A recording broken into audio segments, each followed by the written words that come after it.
శ్రీకాకుళం దగ్గర ఆర్మీ వాళ్ళు చాలామంది ఉంటారు. పశ్చిమ గోదావరి డిస్టిక్ వాళ్ళు అయితే మిలిటరీ మాధవరం ఉంది. అక్కడికి వెళ్ళి అడగండి ఆర్మీ వాళ్ళకంటే ఎలా ఉంటుంది, ఎంత కష్టంగా ఉంటుందో, వాళ్ళు ఎలా ఉంటారు ఏంటని.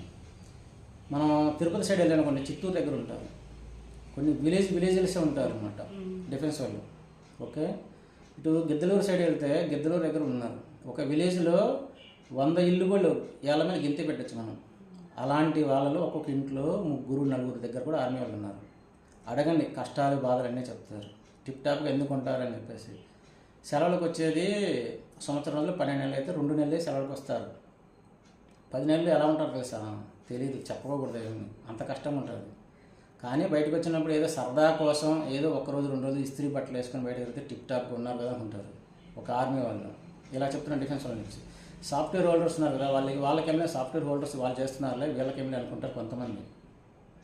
వాళ్ళకి ఎంత కష్టం